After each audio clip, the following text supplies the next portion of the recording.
वायुपुराणं पूर्वार्धं त्रयोविंशोऽध्यायः। माहेश्वरावतारयोगः। वायुरुवाच एकत्रिंशत्तमः कल्पः पीतवासा इति स्मृतः ब्रह्म यत्र महातेजाः पीतवर्णत्वमागतः ध्यायत पुत्रकामस्य ब्रह्मणः परमेष्टिनः प्रादुर्भूतो महातेजाः कुमारः पीतवस्त्रवान् पीतगन्धानुलिप्ताङ्गः पीतमाल्यधरो युवा पीतयज्ञोपवीतश्च पीतोष्णेशो महाभुजः तं दृष्ट्वा ध्यानसंयुक्तं ब्रह्मालोकेश्वरं प्रभुं मनसा लोकधातारं वन्दे परमेश्वरम् ततो ध्यानगतस्तत्र ब्रह्ममाहेश्वरीं पराम् अपश्यद्गां विरूपां च महेश्वरमुखच्युताम् चतुष्पदां चतुर्वक्रां चतुर्हस्तां चतुस्तनीं चतुर्नेत्रां चतुःशृङ्गीं चतुर्दंष्ट्रां चतुर्मुखीं द्वात्रिंशल्लोकसंयुक्तां ईश्वरीं सर्वतोमुखीं सतां दृष्ट्वा महातेजाः महादेवीं महेश्वरीं पुनराह महादेवः सर्वदेव नमस्कृतः मतिस्मृतिर्बुद्धैरिते गायमानः पुनः पुनः ये ह्येहीति महादेवी सोत्तिष्ठत् प्राञ्जलिर्भृशम् विश्वमावृत्य योगेन जगत्सर्वं वशीकुरु अथवा महादेवेन रुद्राणि त्वं भविष्यसि ब्राह्मणानां हितार्थाय परमार्थं भविष्यसि अथैनां पुत्रकामस्य ध्यायत परमेष्टिनः प्रददौ देवदेवेशश्चतुष्पादा महेश्वरीम् ततस्तां ध्यानयोगेन विधित्वा परमेश्वरीम् ब्रह्मालोकनमस्कार्यः प्रपद्यतां महेश्वरीम् गायत्रीं तु ततो रौद्रीं ध्यात्वा ब्रह्मासु यन्त्रितः इत्येतां वैदिकीं विद्यां रौद्रीं गायत्रीमर्पितां जपित्वा तु महादेवीं रुद्रलोकनमस्कृतां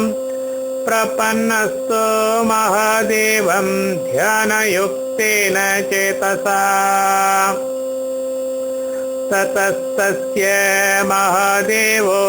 दिव्यं योगं पुनः स्मृतः ऐश्वर्यं ज्ञानसम्पत्तिं वैराग्यं च ददौ पुनः अथाट्टहासं मुमुचे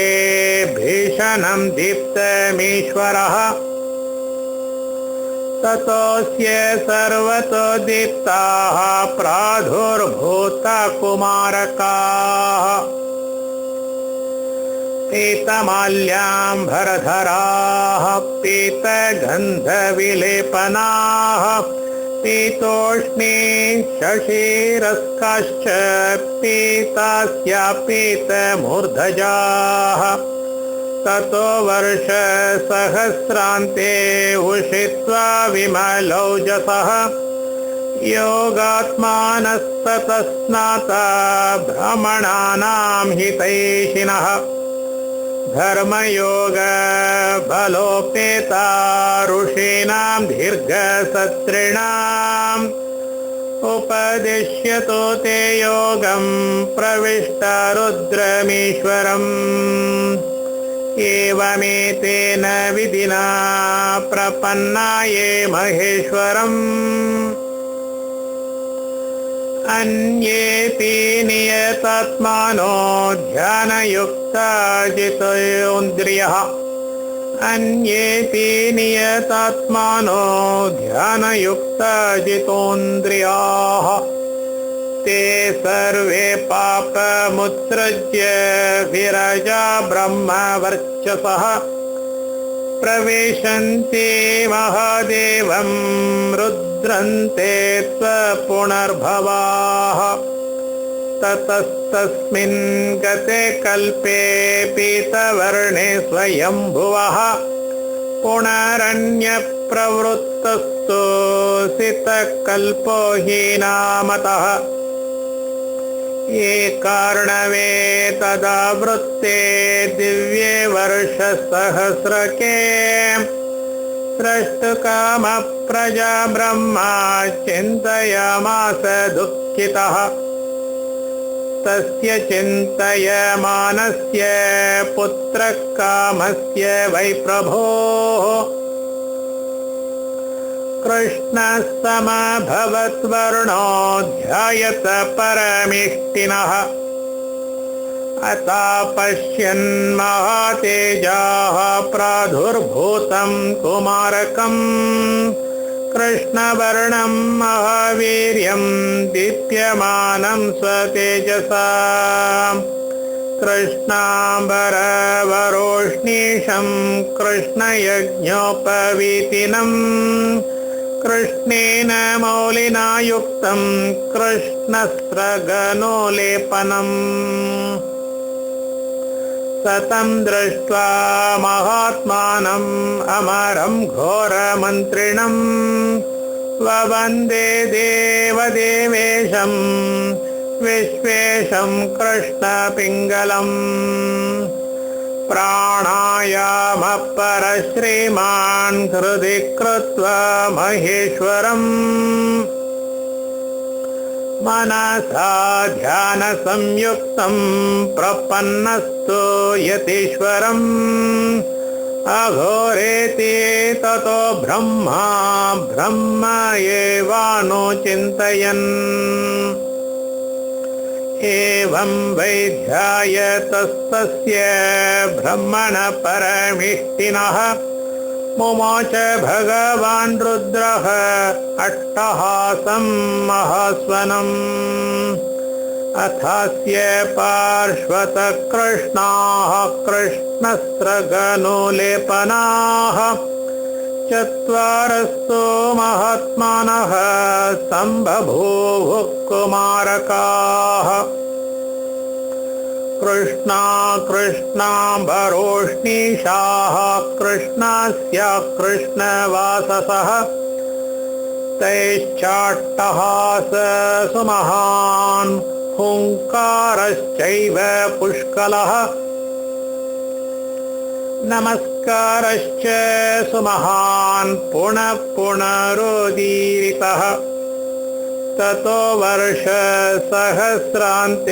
योगात् तत्पारमेश्वरम् उपासित्वा महाभागा शिष्येभ्यः प्रददुस्ततः योगेन योगसम्पन्नाः प्रविश्य मनसा शिवम् अमालं निर्गुणं स्थानं प्रविष्ट विश्वमीश्वरम् एवमेतेन योगेन ये चाप्यन्ये द्विजातयः स्मरिष्यन्ते विधानज्ञा गन्तारो रुद्रमव्ययम् ततस्तस्मिन् गते कल्पे कृष्णरूपे भयानके अन्यप्रवर्तितः कल्पो विश्वरूपस्तु नामतः विनिवृत्ते तु संहारे पुनः सृष्टे चराचरे ब्रह्मण पुत्रकामस्य ध्यायत परमेष्टिनः प्रादुर्भूता महानादा विश्वरूपा सरस्वती विश्वमाल्याम्बरधरं विश्वयज्ञोपवीतिनं विश्वोष्णीशं विश्वगन्धं विश्वस्थानं महाभुजम् अथ तं मनसा ध्यात्वा युक्तात्मा वै पितामहः ववन्दे देवमीशानं सर्वेशं सर्वगं प्रभुम् ओमीशानं नमस्तेस्तु महादेव नमोऽस्तु ते एवं ध्यानगतं तत्र प्रणमन्तं पितामहम् उवाच भगवानीशः प्रीतोऽहं ते किमिच्छसि ततस्तु प्रणतो भूत्वा वाग्भिस्तुत्वा महेश्वरम् उवाच भगवान् ब्रह्मा प्रीतेन चेतसा यदिदं विश्वरूपं ते विश्वगं विश्वमीश्वरम् एतत् वेदितुमिच्छामि कश्चायं परमेश्वरः कैषा भगवती देवी चतुष्पादा चतुर्मुखी चतुश्रृंगी चतुर्वक्रा चतुर्दंता चतुस्तनी चतुर्हस्ता चतुर्नेत्रा विश्वरूपा कथं स्मृता किन्नामधेया कोऽस्यात्मा किं वीर्या वापि कर्मतः महेश्वर उवाच रहस्यं सर्वमन्त्राणां पावनं पुष्टिवर्धनम् शृणुष्वैतत्परं गुह्यम् आदिसर्गे यथा तथम् अयं यो वर्तते कल्पो विश्वरूपस्वसौ स्मृतः यस्मिन् भवादयो देवाः षड्विंशन्मनवस्मृताः ब्रह्मस्थानमिदं चापि यदा प्राप्तं त्वया विभो तदा प्रभृति कल्पश्च त्रयस्त्रिंशत्तमो ह्ययम् शतं शतसहस्राणाम् अतीताये स्वयंभुवः पुरस्तात्तव देवेश तान् शृणुष्व महामुने आनन्दस्तु स विज्ञेय आनन्दस्ते महालयः गालव्यगोत्र तपसा मम पुत्रस्त्वमागतः त्वयि योगश्च सांख्यश्च तपो विद्या विधिक्रिया ऋतं सत्यं च यद्ब्रह्म अहिंसा सन्ततिक्रमाः ध्यानं ध्यानवपुःशान्तिर्विद्यापेद्यामतिर्धृतिः कान्तिः-शान्तिः-स्मृतिर्मेधा लज्जा शुद्धिः सरस्वती तुष्टिपुष्टिक्रिया चैव लज्जा शान्तिः प्रतिष्ठिता षड्विंशत्तद्गुणा ह्येषा द्वात्रिंशाक्षरसंज्ञिता प्रकृतिं भिद्धितां ब्रह्मन् त्वत्प्रसूतिं महेश्वरीम् तैषा भगवती देवी तत्प्रसूति स्वयंभुवः चतुर्मुखे जगत्योनिः प्रकृतिर्गौ प्रकीर्तिता प्रधानं प्रकृतिं चैव यदाहुस्तत्त्वचिन्तकाः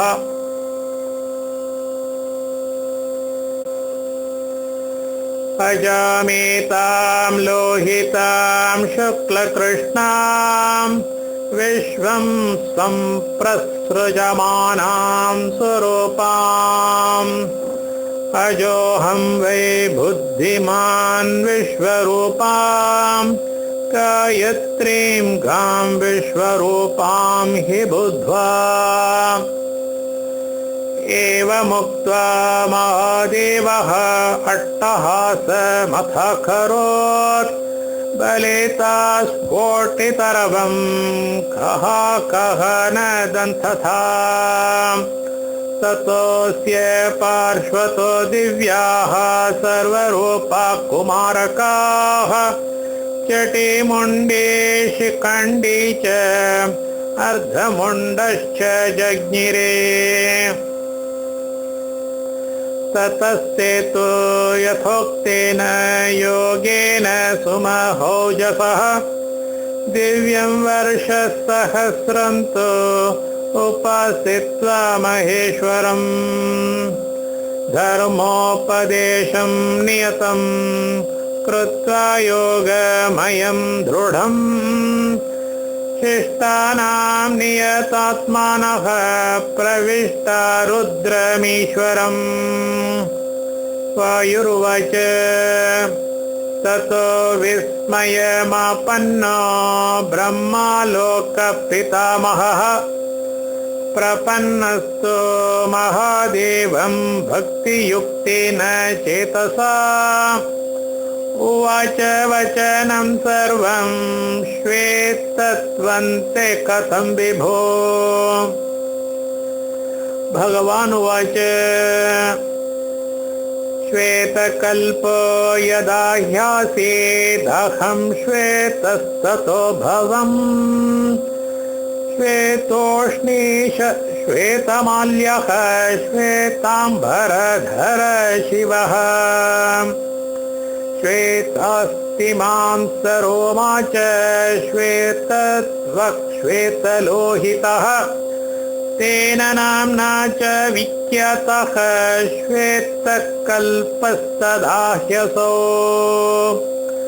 मत्प्रसादाच्च देवेशः श्वेताङ्गश्वेतलोहितः श्वेतवर्णा तदाह्यासीत् गायत्रे ब्रह्मसंहिता यस्मादहं च देवेश त्वया गुह्ये पदे स्थितः विज्ञातस्वेन तपसा सद्यो जातः सनातनः सद्यो जातेति ब्रह्मैतत् गुह्यं चैव प्रकीर्तितम् तस्मात् गुह्यत्वमापन्नं ये वेत्यन्ते द्विजातयः तत्समीपं गमिष्यन्ते पुनरावृत्ति दुर्लभम्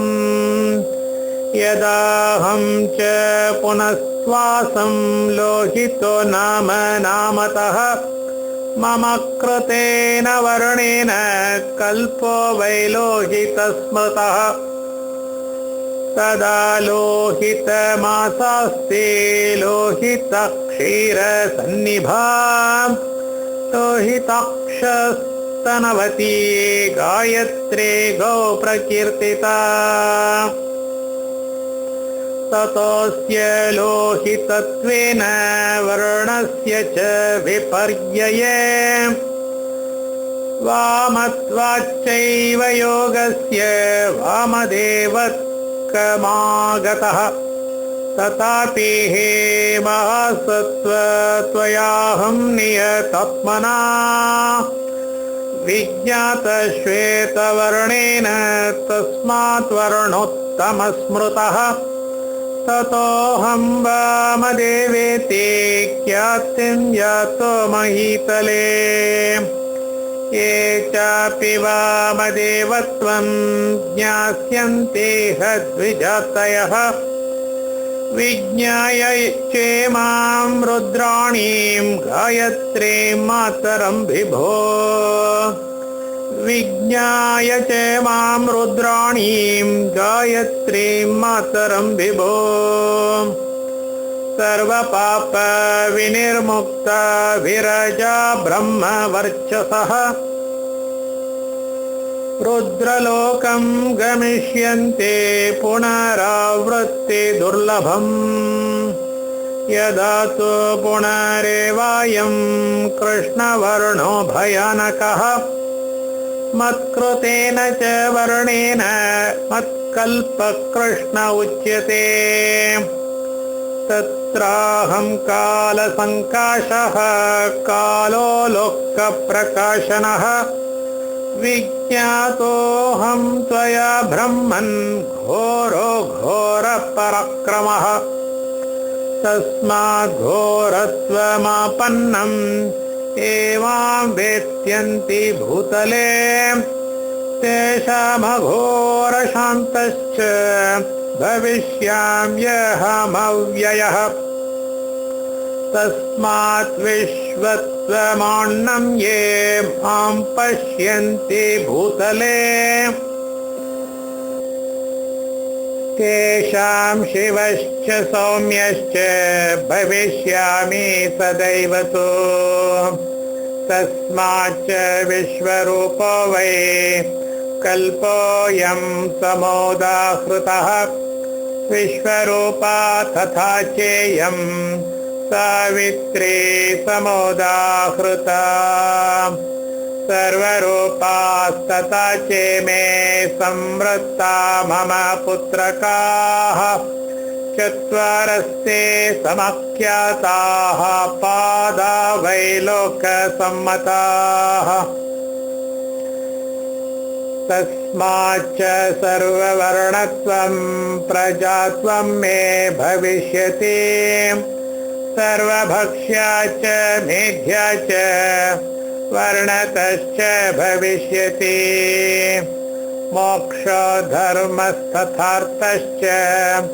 कामश्चेति चतुष्टयम् तस्मात् वेता च वेद्यं च चतुर्धा वै भविष्यति भूतग्रामाश्च चत्वारः आश्रमाश्चतुरस्तथा धर्मस्य पादाश्चत्वारश्चत्वारो मम पुत्रकाः तस्माच्चतुर्युगावस्थं जगद्वै सचराचरम् चतुर्धावस्थितं चैव चतुष्पादं भविष्यति भूर्लोकोत भुवर्लोकः स्वर्लोकोतमहस्तथा जनस्तपश्च शान्तश्च रुद्रलोकस्ततः परम् स्वर्लोको हि तृतीयस्तु चतुर्थस्तु महस्मृतः तत्र लोकः परं स्थानं परं तद्योगिनां स्मृतम् निर्ममा निरहङ्काराः कामक्रोधविवर्जिताः द्रक्ष्यन्ते तद्विदो युक्ता ध्यानतत्परयुञ्जकाः यस्माच्चतुष्पदा ह्येषा त्वया दृष्टा सरस्वती तस्माच्च पशवः सर्वे भविष्यन्ति चतुष्पदाः तस्माच्चैषां भविष्यन्ति चत्वारो वै पयोधराः सोमश्च मन्त्रसंयुक्तो यस्मान्मम मुखाच्युतः जीवप्राणभृतां ब्रह्मन् सर्वपीत्वा स्तनैर्घृतम् तस्मात् सोममयं चैतत् अमृतं चैव संगीतम् चतुष्पादा भविष्यन्ति श्वेतत्वं चास्यते न तत् यस्माच्चैवं क्रिया भूत्वा द्विपादा वै महेश्वरी दृष्टा पुनस्त्वया चैषा सावित्री लोकभाविनी तस्माद्वै द्विपदा सर्वे द्विस्तना शचवन्नरा स्मृताः यस्माच्चैव मजा भूत्वा सर्ववर्णा महेश्वरी दृष्टा त्वया महासत्त्वा सर्वभूतधरा परा तस्मात् विश्वरूपत्वम् अजानां वै भविष्यति अजश्चैव महातेजा विश्वरूपो भविष्यति अमोघरेता सर्वत्र मुखे चास्य हुताशनः तस्मात् सर्वगतो मेद्यः पशुरूपी हुताशनः तपसा भावितात्मानो ये वै द्रक्ष्यन्ति वै द्विजाः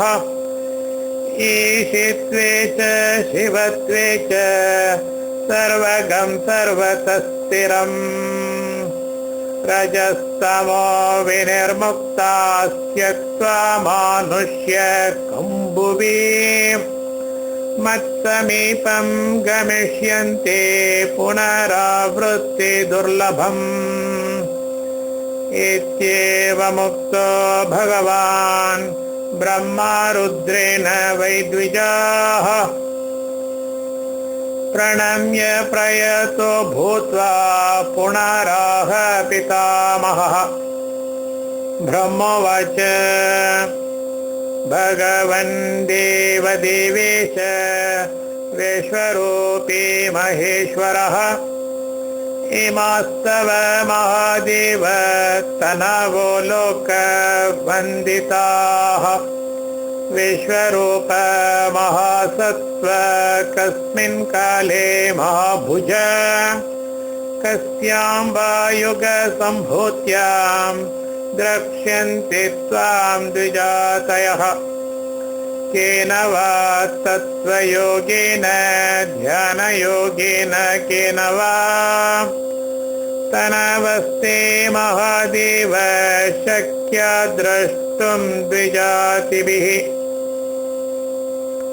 भगवान् उवाच तपसा नैव योगेन दानधर्मफलेन वा न तीर्थफलयोगेन क्रतुभिर्वा सदक्षिणैः न वेदाध्यापनैर्वापि न चित्तेन विवेदनैः शक्योऽहं माणोर्षैर्द्रष्टुं ऋते ध्यानात् परं नहि सद्यो नारायणश्चैव विष्णुस्त्रिभुवनेश्वरः भविष्यतीह नाम्ना तु वाराहो नाम विश्रुतः चतुर्बाहुश्चतुष्पादश्चतुर्नेत्रश्चतुर्मुखः तदा संवत्सरो भूत्वा यज्ञरूपी भविष्यति षडङ्गश्च त्रिशीर्षश्च त्रिस्थाने त्रिशरीरवान् कृतं त्रेता द्वापरं च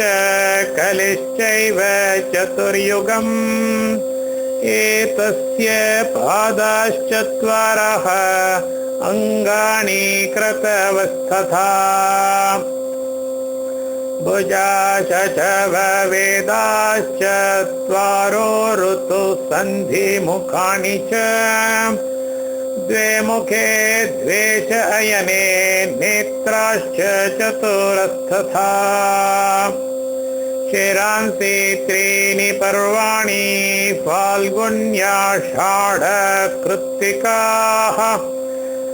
दिव्यान्तरिक्ष भौमानि त्रीणि स्थानानि यानि तु संभव प्रलयश्चैव आश्रमौ द्वौ प्रकीर्तितौ संयदा कालरूपाभो वराहत्वे व्यवस्थितः भविष्यति यदा साध्यो विष्णुर्नारायण प्रभुः तदा त्वमपि देवेश चतुर्वक्रो भविष्यसि ब्रह्मलोक नमस्कार्यो विष्णुर्नारायण प्रभुः एकार्णवे प्लवे चैव शयानं पुरुषं हरिं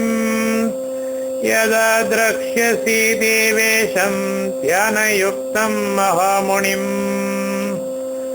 तदा वां मम योगेन मोहितो नष्टचेतसो अन्योन्यस्पर्धिनो रात्रावविज्ञाय परस्परम् एकैकस्योदरस्तांस्तु दृष्ट्वा लोकांश्च चराचरान् विस्मयं परमं गत्वा ध्यानात् भुक्त्वा तु मानुषौ ततस्त्वं भज सम्भूतः भजनाभ सनातनः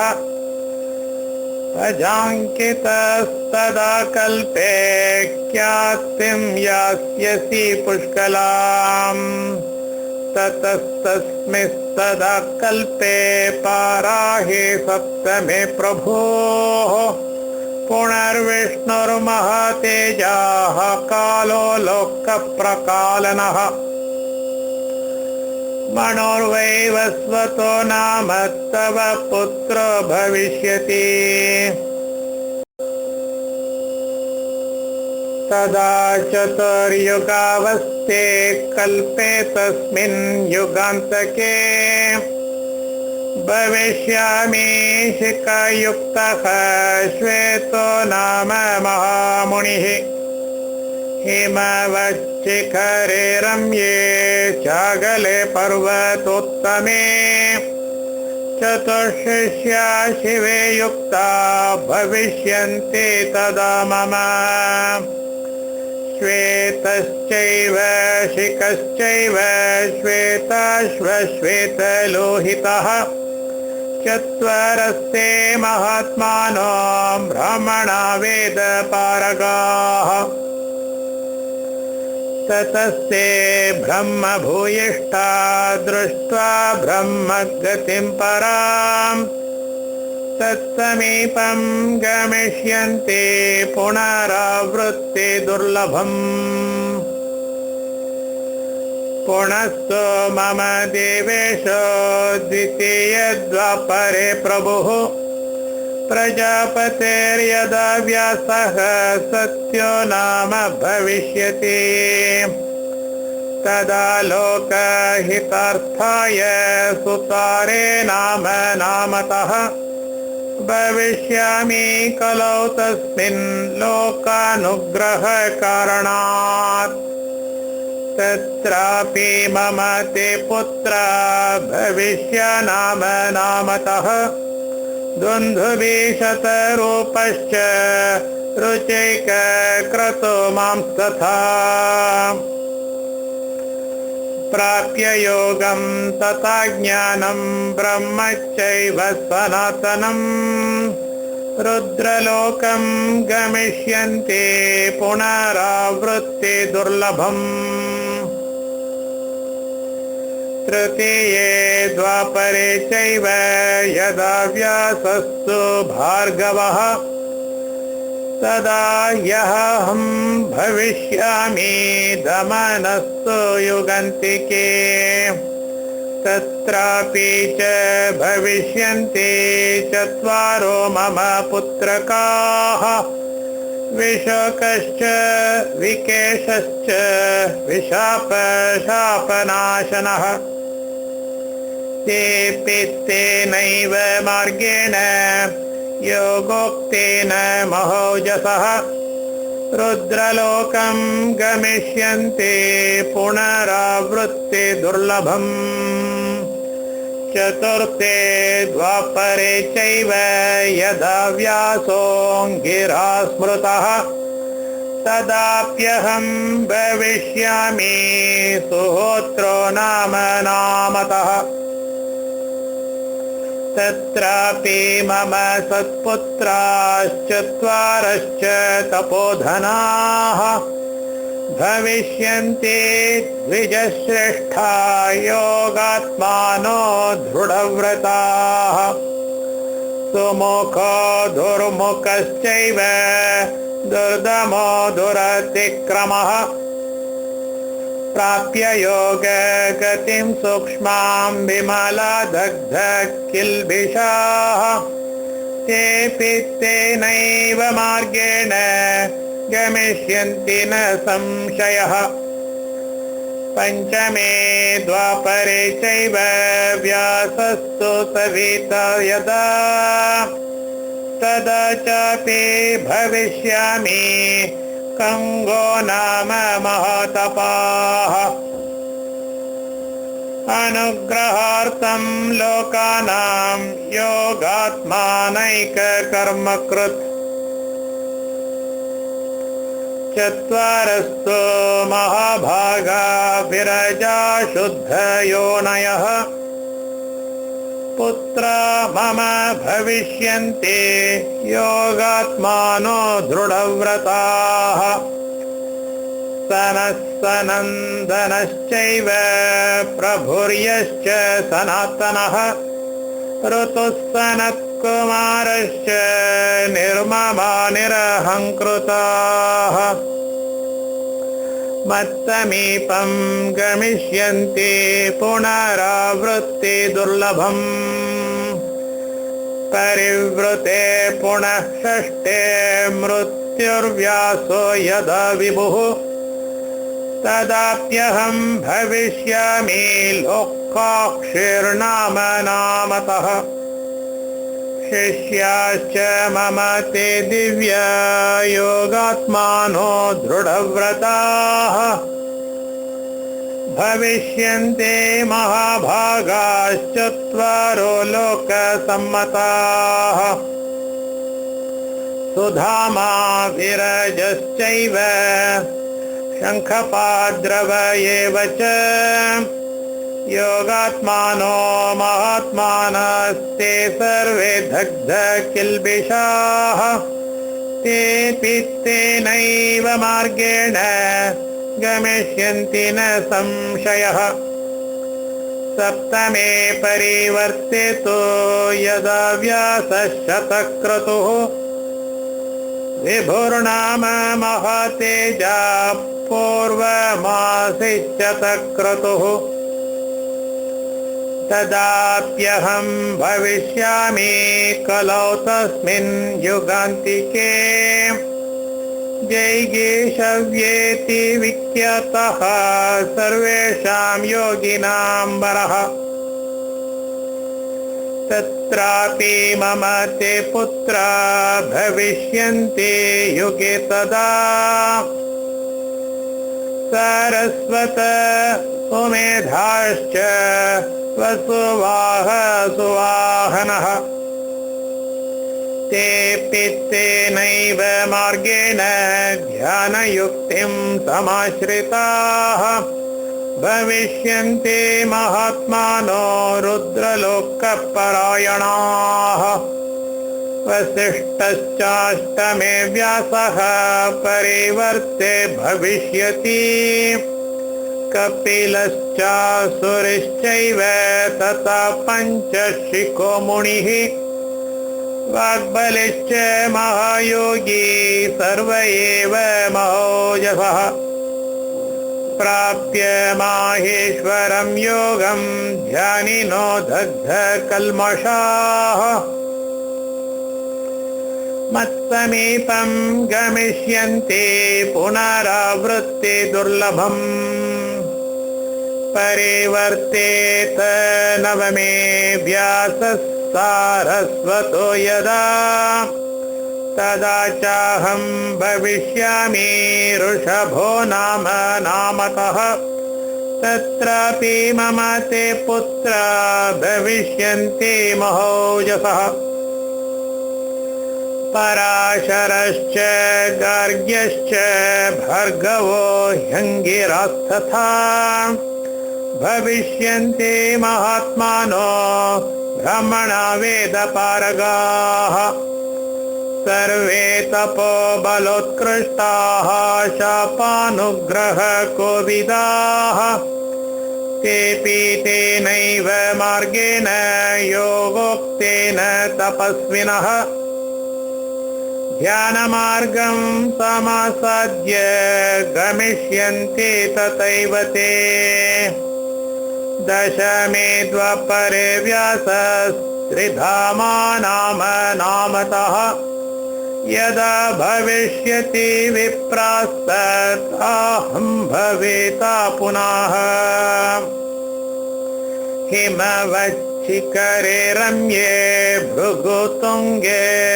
नगोत्तमे नाम्ना भृगोत्सु शिखरं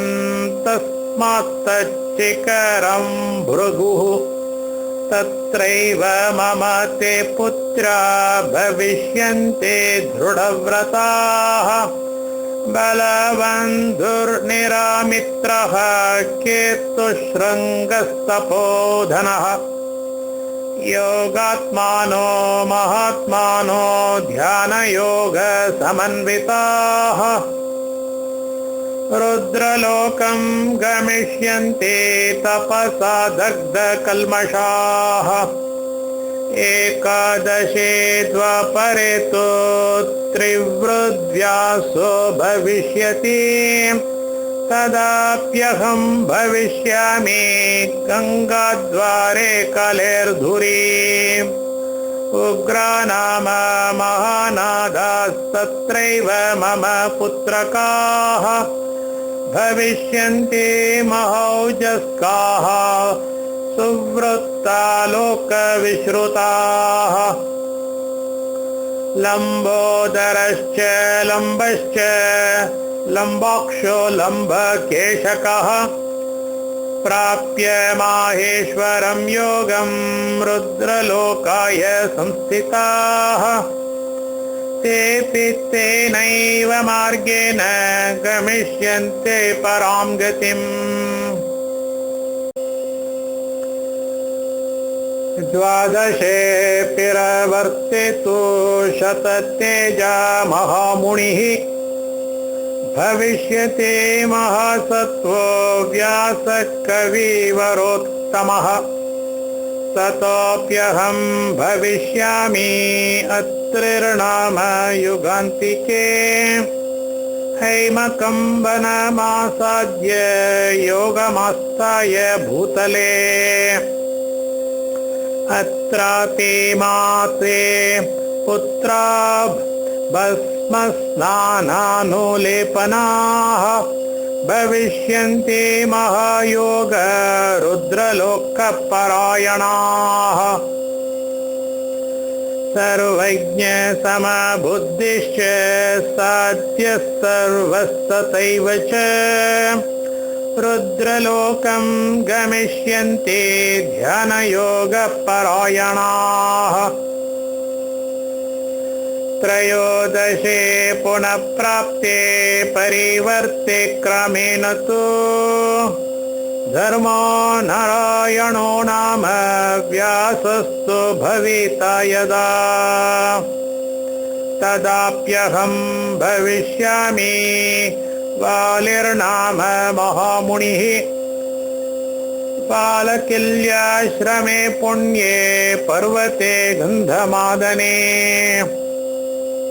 तत्रापि मम ते पुत्रा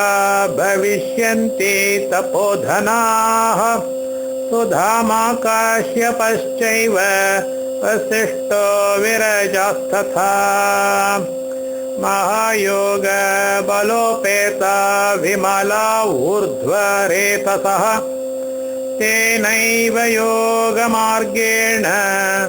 गमिष्यन्ति न संशयः सुरक्षणो यदा व्यासः पर्यायेतु चतुर्दशे तत्रापि पुनरेवाहं भविष्यामि युगान्तिके वंशे त्वङ्गिरसश्रेष्ठो गौतमो नाम योगवित् तस्माद् भविष्यते पुण्यं गौतमं नाम तद्वनम् तत्रापि मम ते पुत्रा भविष्यन्ति कलौ तथा अत्रेरुग्रतपाश्चैव श्रावणोत स्रविष्टकः योगात्मानो महात्मानो ध्यानयोगपरायणाः तेऽपि तेनैव मार्गेण रुद्रलोकनिवासिनः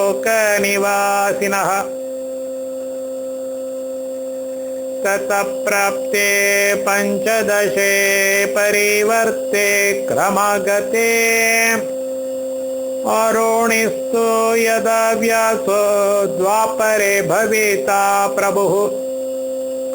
तदाप्यहं भविष्यामि नाम्ना वेदशिराद्विजाः तत्र वेदशिरा नाम अस्त्रं तत्पारमेश्वरम् भविष्यति महावीर्यं वेदशीर्षा च पर्वतः हिमवत्पृष्ठमाश्रित्य सरस्वत्या नगोत्तमे तदापि मम ते पुत्रा भविष्यन्ति तपोधनाः कुणिश्च कुणिबाहुश्च कुशरीरकुणित्रकः योगात्मानो महात्मानो ब्रह्मिष्ठाश्चोर्ध्वरेतसः तेऽपि तेनैव मार्गेण रुद्रलोकं गतास्तु ते ततः षोडशमे चापि परिवर्ते क्रमगते व्यासस्तु सञ्जयो नाम भविष्यति तदा प्रभुः तदाप्यहं भविष्यामि गोकर्णो नाम नामतः तस्माद् भविष्यते पुण्यं गोकर्णं नाम तद्वनम् तत्रापि मम ते पुत्रा भविष्यन्ति महौजसः कश्यपो ह्युशनाश्चैव च्यवनोऽत बृहस्पतिः तेऽपि तेनैव मार्गेण गमिष्यन्ति परं पदम् ततः सप्तदशे चैव परिवर्ते क्रमगते तदा भविष्यति व्यासो नाम्ना देवकृतञ्जयः तदाप्यहं भविष्यामि गुहवासीति नामतः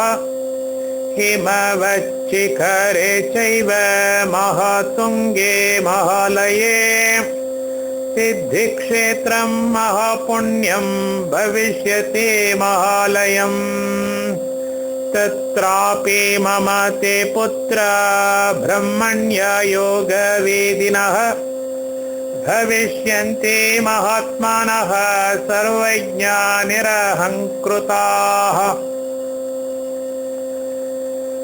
उथत्यो वामदेवश्च महाकालो महालयः ते येषां शतसहस्रं तु शिष्याणां ध्यानसाधनम्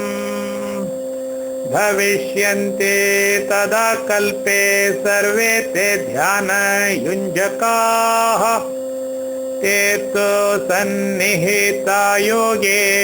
हृदि कृत्वा महेश्वरम् महालये पदं क्षिप्त्वा प्रविष्टा शिवमव्ययम्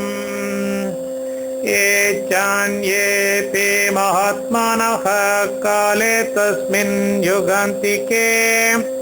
ध्यानयुक्तेन मनसा विमला शुद्धबुद्धयः गत्वा माल्यं पुण्यं दृष्ट्वा माहेश्वरं पदम् तोरणं तारयते जन्तून् दश पूर्वान् दश परान् आत्मानमेकविशञ्च तारयित्वा महार्णवम् मम प्रसादात् यास्यन्ति रुद्रलोकं गतज्वराः ततोऽष्टादशमे चैव परिवर्ते यदा भवेत् तदा ऋतञ्जयो नाम व्यासस्तु भविता मुनिः तदाप्यहं भविष्यामि शिखण्डी नाम नामतः सिद्धक्षेत्रे महापुण्ये देवदानवपूजिते हिमवाचिकरे पुण्ये शिखण्डे यत्र पर्वतः शिखण्डिनो वनञ्चापि ऋषिसिद्धनिषेवितम् तत्रापि मम ते पुत्रा भविष्यन्ति तपोधनाः वाचश्चवारुतिकश्च शावासश्च दृढव्रतः योगात्मानो महाशक्ताः सर्वे ते वेदपारगाः प्राप्य माहेश्वरं योगं रुद्रलोकं व्रजन्ति ते ततस्वेकोनविंशे तु परिवर्ते क्रमागते व्यासस्तु भविता नाम्ना भरद्वाजो महामुनिः तत्राप्यहं भविष्यामि जटामालीति नामतः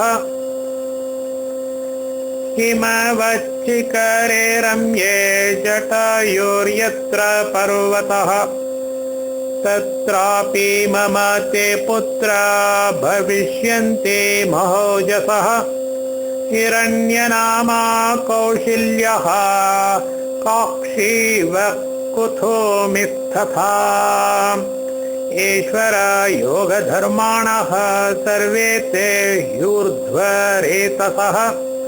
प्राप्य माहेश्वरं योगं गमिष्यन्ति न संशयः ततो 20मे सर्गे परिवर्ते क्रमेण तु वाचश्रवा स्मृतो व्यासो भविष्यति महामतिः तदाप्यहं भविष्यामि षट्टहासीति नामतः अट्टहास प्रियाश्चापि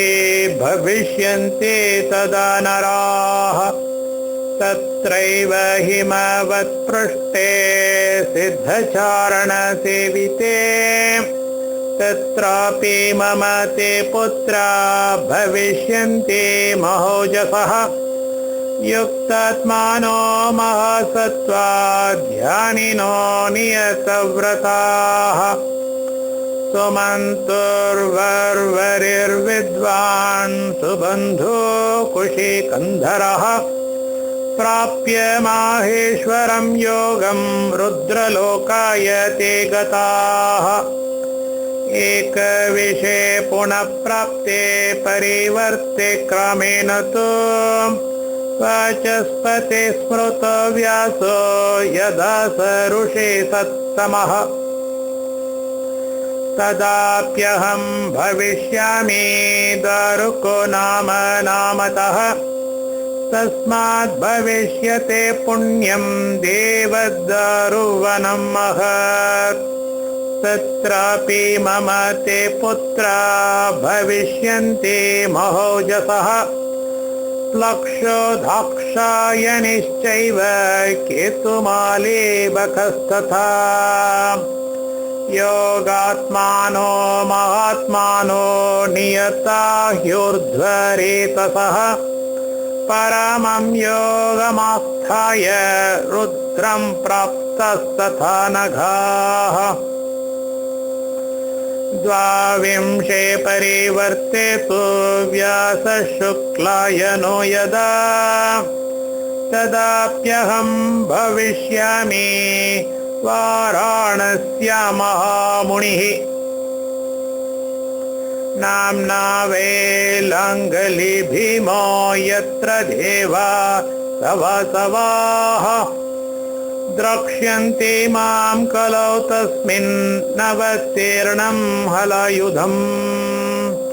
तत्रापि मम ते पुत्रा भविष्यन्ति सुधार्मिकाः तुल्यार्चिर्मधुपिङ्गाक्षः श्वेतकेतुस्तथैव च तेऽपि माहेश्वरं योगं प्राप्य ध्यानपरायणाः विरज ब्रह्मभूयिष्ठा रुद्रलोकाय संस्थिताः परिवर्ते त्रयोविंशे तृणबिन्दुर्यथा मुनिः व्यासो भविष्यति ब्रह्म तदाहं भविता पुनः श्वेतो नाम महाकायो मुनिपुत्रस्तु तत्र कालञ्जरिष्यामि तदा गिरिवरोत्तमे तेन कालञ्जरो नाम भविष्यति स पर्वतः तत्रापि मम ते पुत्रा भविष्यन्ति महोजसः उषेजो बृहदुक्तश्च देवलकवीरेव च प्राप्य माहेश्वरं योगं रुद्रलोकं गता हि ते परिवर्ते चतुर्विंशे रुक्षो व्यासो भविष्यति तत्राहं भविता ब्रह्मन् कलौ तस्मिन् युगान्तिके शोली नाम महायोगी नैमिषे योगी वन्दिते तत्रापि मम ते पुत्रा भविष्यन्ति तपस्विनः शलेहोत्रोऽग्निवेश्यश्च युवनाश्च शरद्वसुः तेऽपि योगबलोपेता रुद्रं यास्यन्ति सुव्रताः पञ्चविंशे पुनः प्राप्ते परिवर्ते यथाक्रमम् वसिष्ठस्तु यदा व्यासः शक्तिर्नाम भविष्यति तदाप्यहं भविष्यामि दण्डी मुण्डीशरप्रभुः कोटिवर्षं समासाद्य नगरं देवपूजितम् तत्रापि मम ते पुत्रा भविष्यन्ति क्रमागताः योगात्मानो महात्मानः सर्वे ते ह्यूर्ध्वरेतसः छगलकुम्भकर्षाश्च कुम्भश्चैव प्रबाहुकः प्राप्य माहेश्वरं योगं गमिष्यन्ति तथैव ते षड्विंशे परिवर्ते तु यदा व्यासः पराशरः तदाप्यहं भविष्यामि सहिष्णुर्नाम नामतः पुण्यं रुद्रवनं प्राप्य कलौ तस्मिन् युगान्तिके तत्रापि मम ते पुत्रा भविष्यन्ते सुधार्मिकाः उलोको वैद्युतश्चैव सर्वको ह्याश्वलायनः प्राप्य माहेश्वरं योगं गन्तारस्ते तथैव हि सप्तविंशति मे प्राप्ते परिवर्ते क्रमागते जातो कर्ण्यो यदा व्यासो भविष्यति तपोधनः तदाप्यहं भविष्यामि सोमशर्मा द्विजोत्तमः प्रभासतीर्थमासाद्य योगात्मा लोकविश्रुतः तत्रापि मम ते पुत्रा भविष्यन्ति तपोधनाः अक्षपादकणादश्च उलुको वत्स एव च योगात्मानो महात्मानो विमला शुद्ध बुद्धयः प्राप्य माहेश्वरं योगं रुद्रलोकं ततो गताः अष्टाविंशे पुनः प्राप्ते परिवर्ते क्रमागते पराशर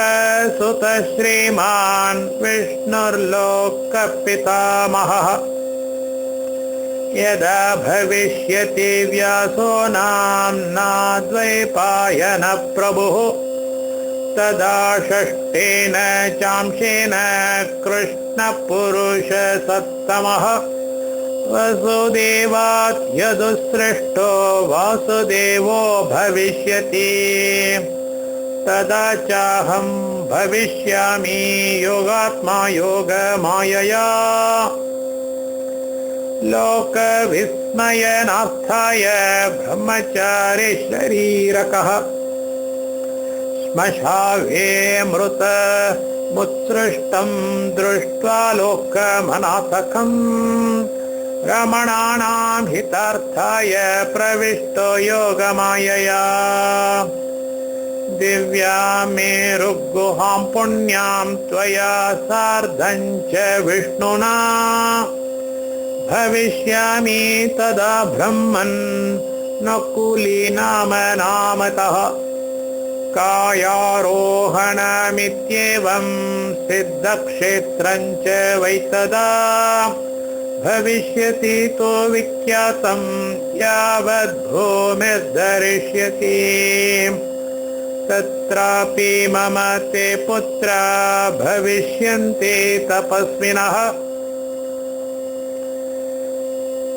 कुशैकश्चैव भार्ग्यश्च मित्रकोरुष्ट एव च योगयुक्ता महात्मानो ब्राह्मणा वेदपारगाः प्राप्य माहेश्वरं योगं विमलाह्युर्ध्वरेतसः रुद्रलोकं गमिष्यन्ति पुनरावृत्ति दुर्लभम् इत्येतद्वै मया प्रोक्तम् अवतारेषु लक्षणम् मन्वाधिकृष्णपर्यन्तम् अष्टाविंशयुगक्रमात् तत्र स्मृतिः समूहानां विभागो धर्मलक्षणम् इति श्रीमहापुराणे वायुप्रोक्ते माहेश्वरावतारयोगो नाम त्रयोविंशोऽध्यायः।